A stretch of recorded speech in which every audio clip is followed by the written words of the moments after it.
Right, hello and welcome to a very different looking MUZU studios for the MUZU session. I'm here with Ise. How are you? I'm very good. You certainly brought a different vibe to the studio today.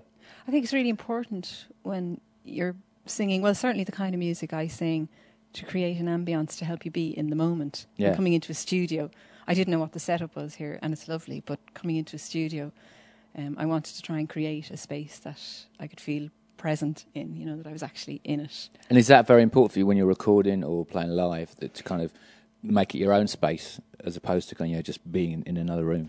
I think when you're doing it live, it's different because sometimes, I haven't got big backdrops or anything, and sometimes if it's in a bigger space, I'll burn some incense beforehand just to, make it somehow my space.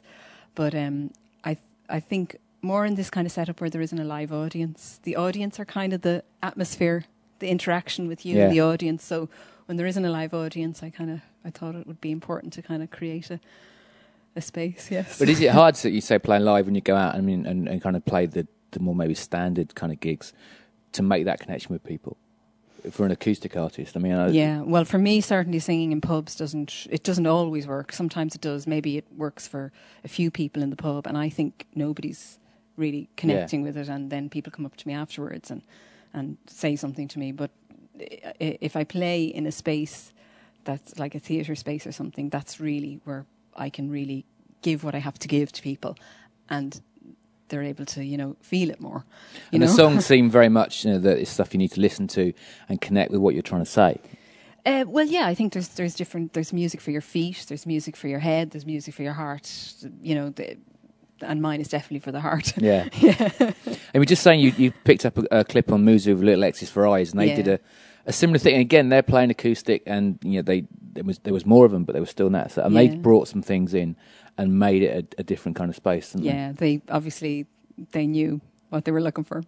Yeah. And do you see much of that in other bands going around, the kind of bands who are trying to do things a bit differently? Yeah, I don't go to many gigs anymore. I'm just a little bit of a hermit.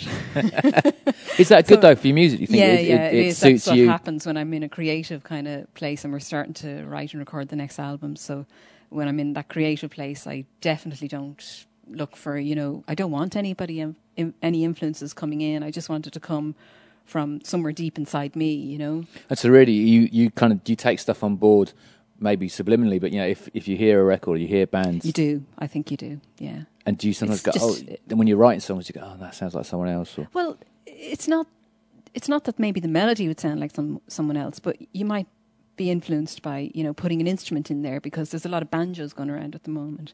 And really, the banjo revival is on, is it? I love the banjo. Absolutely love the banjo, and I'd love to put it into something. But I know now, because I haven't heard a few things with banjo in it, that I'm not going to, because it is like you're hanging on to the wave as opposed to being on the crest of the wave. Oh yeah. And I've always been kind of a crest of wave kind of gal. Okay, that's brilliant. So you leave us on a crest of a wave amongst fire. And thank you very much, Ise, and thanks a lot. Bye. Thank you. Thank you.